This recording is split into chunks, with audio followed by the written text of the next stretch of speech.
नमस्कार दोस्त, कैसे हैं आप सभी लोग। उम्मीद है सभी अच्छे होंगे और मस्त होंगे और स्वस्थ होंगे और तैयारी कर रहे होंगे। ये वाला सेक्शन हमने नया शुरू किया है। इसमें कंप्यूटर के हम जीरो से लेकर पूरा हाई लेवल तक क्लास करवाएंगे, जिससे आपको बार बार और कहीं अंत जाने की क्लास की ढूंढने की ज़रूरत ना हो। प्रीवियस ईयर में जितने भी क्वेश्चन पूछे गए हैं वो जीरो से लेकर यानी पहली क्लास से लेकर लास्ट तक यानी क्लास सेकंड से लेकर पूरा 12th तक का सारा कंप्यूटर का झमेला इसमें रखा जाएगा। तो इस वीडियो कंटिन्यूस आप देखते रहें और इसके नोट्स प्रिपेयर करते रहें। तो पेन और कलम लेके बैठ जाइए। और दूसरी बात, प्लीज़ आप चैनल को कर लीजिए सब्सक्राइब, क्योंकि कुछ लोगों ने चैनल जो है वो सब्सक्राइब नहीं कर रखा। ठीक है जी, चलिए तो शुरू करते हैं। सबसे पहला क्वेश्चन क्या है। सबसे पहला क्वेश्चन हमारी सबसे पहली क्लास का आज फर्स्ट डे, इसमें है कंप्यूटर के मुख्य रूप से कितने प्रकारों में बांटा जा सकता है। कंप्यूटर को मुख्य रूप से कितने प्रकारों में बांटा जा सकता है। तो इसका सही उत्तर होगा एकदम कि कंप्यूटर जो है वो 3 प्रकार के होते हैं। कितने प्रकार के होते हैं? 3 प्रकार के होते हैं, ध्यान रखना है। चलिए आगे चलते हैं। अगला प्रश्न है हमारा, देखो 3 प्रकार के कौन कौन से होते हैं। इस तरीके से होते हैं। ये है हमारा एनालॉग कंप्यूटर, ये है डिजिटल कंप्यूटर और ये है hybrid computer. Hybrid computer analog और डिजिटल का मिक्सर होता है। चलिए अगला क्वेश्चन नंबर 2 पे चलते हैं। तो क्वेश्चन नंबर 2 क्या कह रहा है। क्वेश्चन नंबर 2 कह रहा है कार्य प्रणाली के आधार पर कंप्यूटर के प्रकार होते हैं। कार्य मतलब वर्क फंक्शंस के हिसाब से कंप्यूटर के कितने प्रकार होते हैं। तो वर्क फंक्शंस के हिसाब से जो कंप्यूटर के प्रकार होते हैं वो होते हैं जी 3। अभी मैंने 3 तरह के कंप्यूटर दिखाए थे आपको, एनालॉग, डिजिटल और हाइब्रिड। तो कितने होंगे? टोटल मिलाकर 3 प्रकार के कंप्यूटर होते हैं। ठीक है जी, कार्य प्रणाली के हिसाब से। अगला चलिए क्वेश्चन नंबर 3। क्वेश्चन नंबर 3 क्या कह रहा है। क्वेश्चन नंबर 3 कह रहा है एनालॉग कंप्यूटर किस प्रकार के डाटा पर कार्य करता है। यानी एनालॉग कंप्यूटर के लिए किस प्रकार का डाटा होना चाहिए जिस पर वो काम करेगा। तो इसका वैल्यू है आपका आंसर निरंतर मान, कंटिन्यूअस वैल्यू पर एनालॉग कंप्यूटर काम करेगा। नंबर या करैक्टर या अक्षर या बाइनरी नंबर पर काम नहीं करता है, ये ध्यान रखना है। ठीक है जी, अगला चलते हैं क्वेश्चन संख्या 4। इन्हें कर लीजिए, सारे क्वेश्चन इंपॉर्टेंट हैं। डिजिटल कंप्यूटर किस प्रकार कार्य करता है। तो डिजिटल कंप्यूटर जो है वो हमारा केवल बाइनरी नंबर यानी 0 और 1 पर काम करता है, 2 ही नंबर पर काम करता है। कोई भी इसमें कंप्यूटर में जो भी नंबर डालना होता है हम 0 और 1 की फॉर्म में ही डालते हैं। तो ये भी हम आपको बाद में सिखा देंगे। अगला देखिए, प्रश्न संख्या आ गई यहाँ पे 5। एनालॉग और डिजिटल का मिश्रण कहलाता है। एनालॉग और डिजिटल का क्या मिश्रण कहलाता है।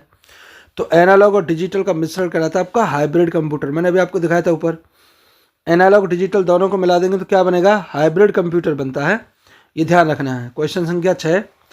आकार के आधार पर सबसे बड़ा कंप्यूटर कौन सा है। आकार के आधार पर सबसे बड़ा कंप्यूटर कौन सा है। तो सबसे बड़ा जो कंप्यूटर है वो कौन सा है? आपका सुपर कंप्यूटर। आकार के आधार पर सबसे बड़ा कंप्यूटर हमारा सुपर कंप्यूटर हो जाएगा, ये ध्यान रखना है। अगले चलते हैं क्वेश्चन संख्या 7। सुपर कंप्यूटर का उपयोग मुख्यतः किस में करते हैं। सुपर कंप्यूटर का उपयोग मुख्यतः किस में करते हैं। तो ये आपको पता होना चाहिए कि सुपर कंप्यूटर का जो उपयोग होता है वो मौसम विभाग द्वारा किया जाता है ना। मौसम का अनुमान लगाने के लिए कि कब बारिश होगी, कब क्या होगा, इस तरीके से। अगला प्रश्न चलते हैं, मेन फ्रेम कंप्यूटर का उपयोग कहाँ होता है। तो मेन फ्रेम कंप्यूटर का उपयोग होता है बैंक और रेलवे में। कहाँ होगा? बैंक और रेलवे में मेन फ्रेम कंप्यूटर का उपयोग होगा, ये ध्यान रखना है। मेन फ्रेम कंप्यूटर का उपयोग बैंक और रेलवे में होता है। क्वेश्चन संख्या चलते हैं हम 9। ठीक है जी 9 में दोस्तों तबीयत खराब। 9 में क्वेश्चन संख्या चलते हैं। तो मिनी कंप्यूटर का उपयोग सामान्यतः कहाँ होता है।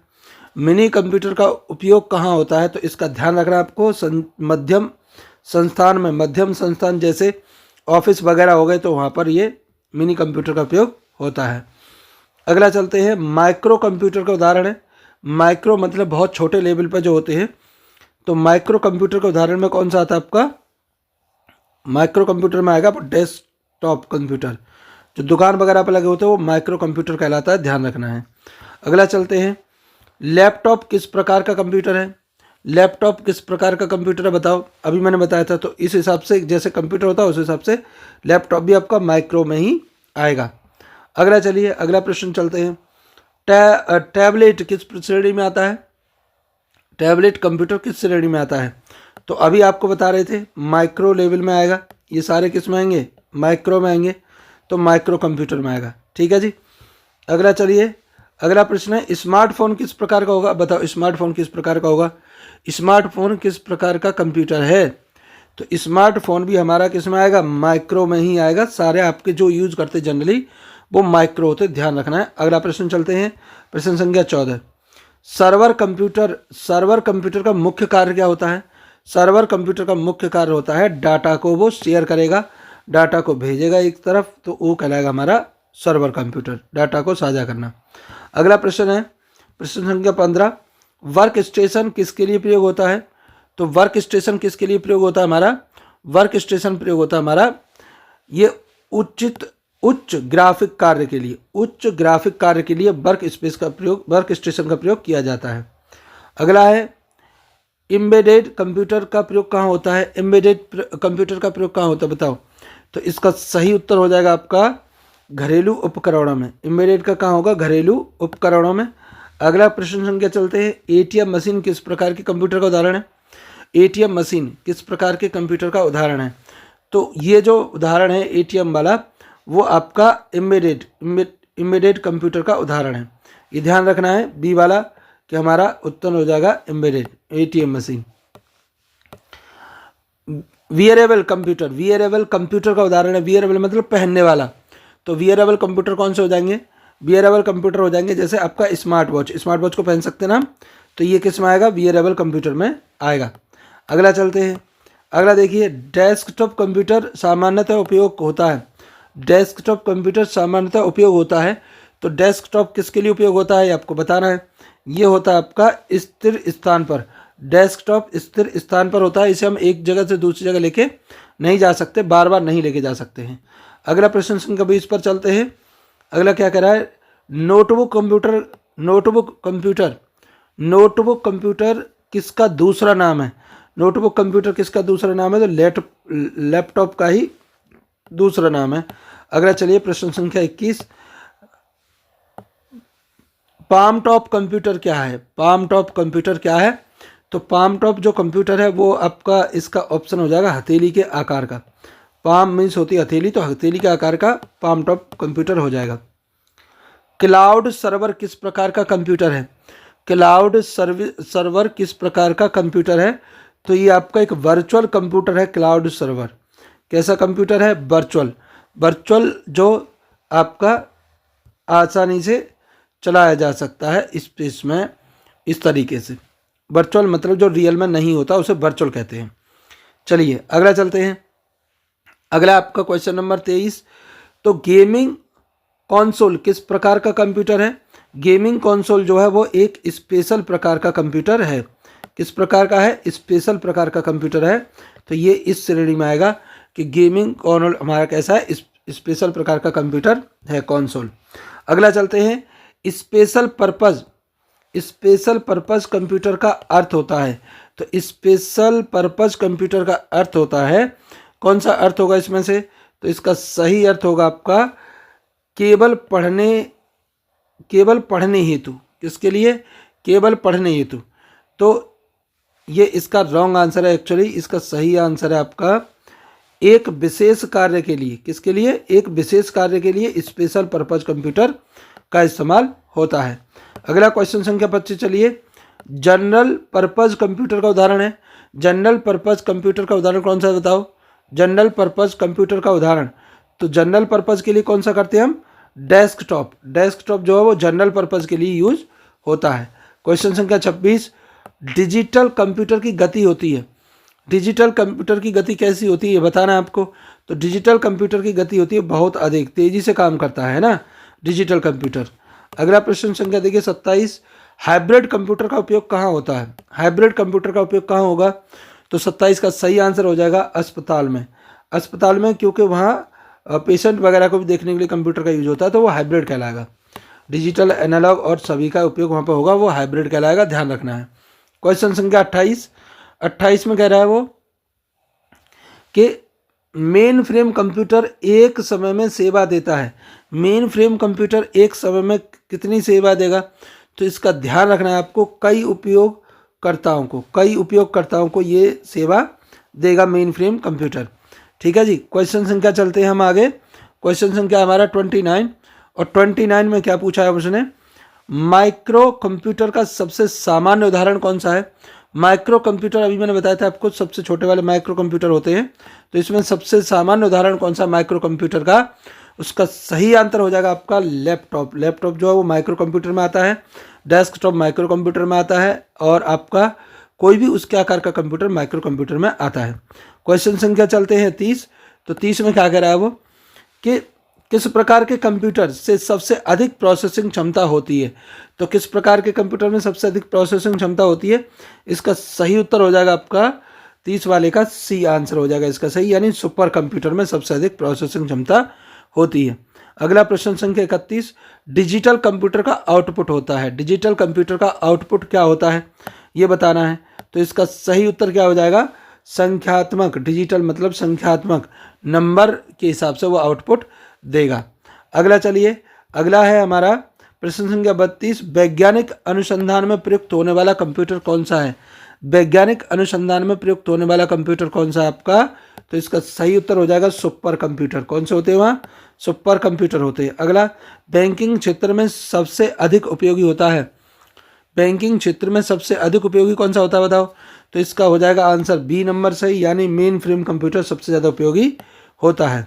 अगला चलें, क्वेश्चन संख्या है 34, सबसे कम कीमत वाला कंप्यूटर। सबसे कम कीमत वाला कंप्यूटर कौन सा है? तो जो हमारे पास जो होते हैं वो वाले सबसे कम कीमत के हैं, है ना। हम लैपटॉप तो बना नहीं सकते, तो इसका सही आंसर हो जाएगा माइक्रो कंप्यूटर। जैसे लैपटॉप वगैरह ये जो है वो सबसे कम कीमत के होते हैं। ठीक है जी। अगला चलते हैं, अगला है प्रश्न संख्या 35, किस कंप्यूटर में ओएस इंस्टॉल होता है? किस कंप्यूटर में ओएस जो है वो इंस्टॉल होता है? तो ओएस वाले जो कंप्यूटर होते हैं वो कौन से होते हैं? माइक्रो कंप्यूटर होते हैं। जो हमारे पास होता है उसमें ओएस इंस्टॉल होता है। स्कूलों में सामान्यतः प्रयोग कौन सा होगा बताओ? स्कूलों में कौन सा कंप्यूटर सामान्यतः प्रयोग होगा? तो इसका सही आंसर होगा डेस्कटॉप वाला होगा, ये तो सबको पता है। अगला चलते हैं प्रश्न संख्या 37, डिजिटल घड़ी किस प्रकार का कंप्यूटर है बताइए? डिजिटल घड़ी सुपर कंप्यूटर है, एम्बेडेड है, मिनी है, मेन फ्रेम है। मैंने आपको तीनों का एग्जाम्पल करवाए हैं। अब बताओ डिजिटल घड़ी किस प्रकार का कंप्यूटर में आएगी? तो आपका सही आंसर क्या है? एम्बेडेड। एम्बेडेड जो है वो डिजिटल घड़ी का एग्जाम्पल माना जाएगा। अगला समझते हैं, हाइब्रिड कंप्यूटर का प्रयोग मेडिकल क्षेत्र में क्यों होता है? तो हाइब्रिड जो कंप्यूटर अभी मैंने बताया था, एनालॉग और डिजिटल दोनों को मिलाकर हाइब्रिड बनता है, और हाइब्रिड कंप्यूटर का प्रयोग होता है अस्पताल वगैरह में, मेडिकल क्षेत्र में। तो यहाँ ये कह रहे हैं कि भाई साहब ऐसा क्यों होता है? तो इसका सही आंसर आपको देना है जी। तो एनालॉग डिजिटल दोनों डाटा के लिए किसका यूज करते हैं हम? हाइब्रिड का यूज करते हैं। किस में? मेडिकल क्षेत्र में। अगला चलते हैं, क्वेश्चन संख्या हो गई 39। तो 39 में पूछ रहा है वो किस कंप्यूटर में सबसे अधिक मेमोरी होती है? सबसे अधिक मेमोरी किस कंप्यूटर में होती है? तो इसका सही उत्तर क्या हो जाएगा? इसका सही उत्तर हो जाएगा मेन फ्रेम वाले में सबसे अधिक मेमोरी होती है। क्वेश्चन संख्या 40 देखिए, 40 में पूछा है वेदर फॉरकास्ट के लिए उपयोगी होगा। अभी बताया था मैंने, वेदर फॉरकास्ट के लिए कौन सा होगा? Super computer. ठीक है जी। अगला चलें, अगला हमारा 41 नंबर। 41 में क्या पूछ रहा है वो? कंप्यूटर जो केवल एक कार्य करता है, सब कंप्यूटर जो केवल एक ही कार्य करता है उसको कहते हैं हम स्पेशल पर्पज वाला, है ना। अभी बताया था ऊपर, ये भी क्वेश्चन रिपीट हुआ है, स्पेशल पर्पज वाला एक ही काम करेगा। अगला देखिए, माइक्रो कंप्यूटर को और क्या कहा जाता है? माइक्रो कंप्यूटर को और हम क्या कह सकते हैं? तो उसका सही आंसर हो जाएगा आपका ए वाला, यानी पर्सनल कंप्यूटर कहते हैं। क्या कहते हैं? पर्सनल कंप्यूटर कहते हैं, ये ध्यान रखना है। अगला है हमारा क्वेश्चन संख्या 43 होम अप्लायंस में लगे कंप्यूटर क्या कहलाते हैं? घरों में लगे कंप्यूटर क्या कहलाते हैं? ये आपको बताना है। तो इसका सही उत्तर है आपका एम्बेडेड, यानी घर के पर्पज़ के लिए यूज होते हैं वो एम्बेडेड कंप्यूटर कहलाते हैं। जैसे एटीएम वगैरह भी एम्बेडेड का एग्जाम्पल है। ठीक है। सबसे पोर्टेबल कंप्यूटर कौन सा है? सबसे पोर्टेबल समझते हो ना, जैसे हम एक जगह से दूसरी जगह लेके जा सकते हैं। तो सबसे पोर्टेबल आपके पास है स्मार्टफोन्स, जो कि कंप्यूटर का ही एग्जाम्पल होते हैं। अगला चलिए, सर्वर कंप्यूटर का उपयोग होता है। सर्वर कंप्यूटर का उपयोग किसके लिए होता है? सर्वर कंप्यूटर का उपयोग होता है आपका नेटवर्क के लिए। सर्वर कंप्यूटर क्या देगा? नेटवर्क देगा, ध्यान रखना है। सर्वर मतलब नेटवर्क। 46 किस कंप्यूटर का उपयोग रक्षा क्षेत्र में होता है। अब देखो रक्षा क्षेत्र में किस तरह के कंप्यूटर का उपयोग होता है बताना है आपको। तो इसका सही आंसर कौन सा हो जाएगा बताओ। इसका सही आंसर होगा आपका बी वाला, यानी सुपर कंप्यूटर का उपयोग रक्षा क्षेत्र में किया जाता है। अगला प्रश्न चलते हैं, किस कंप्यूटर में उपयोगकर्ता सीधे इंटरेक्ट करता है। तो किस में सीधे इंटरेक्ट करेगा, इसका जवाब है आपका पर्सनल कंप्यूटर में वो सीधे इंटरेक्ट करेगा। जैसे मोबाइल वगैरह, लैपटॉप वगैरह पर्सनल कंप्यूटर का एग्जांपल हो सकते हैं। किस कंप्यूटर का आकार सबसे छोटा होता है। तो सबसे छोटे वाला कंप्यूटर कौन सा होगा, सबसे छोटे वाला कंप्यूटर होता है आपका एम्बेडेड कंप्यूटर का आकार सबसे छोटा माना जाता है, ये ध्यान रखना है। अगला प्रश्न चलते हैं। अगला प्रश्न क्या है, कंप्यूटर जो नेटवर्क को नियंत्रित करता है, कंप्यूटर जो नेटवर्क को कंट्रोल करेगा उसे क्या कहेंगे हम। तो इसका नाम हो जाएगा भैया सर्वर कंप्यूटर कहेंगे, ध्यान रखना है। कौन सा कहेंगे, सर्वर। चलते हैं, इस क्लास का हमारा लास्ट क्वेश्चन, जो कि मात्र ये एक ही टॉपिक से थे सारे क्वेश्चन, कंप्यूटर और उसके यूजेस, ये टाइप ऑफ कंप्यूटर। तो कंप्यूटर का सबसे आधुनिक प्रकार कौन सा है, जो सबसे लेटेस्ट है वो कौन सा है। तो लेटेस्ट वाला है डिजिटल कंप्यूटर, लगे हुए आजकल जगह जगह। अब आपको वीडियो कैसी लगी कमेंट सेक्शन में जरूर बताइएगा और चैनल को कर लीजिए सब्सक्राइब। धन्यवाद।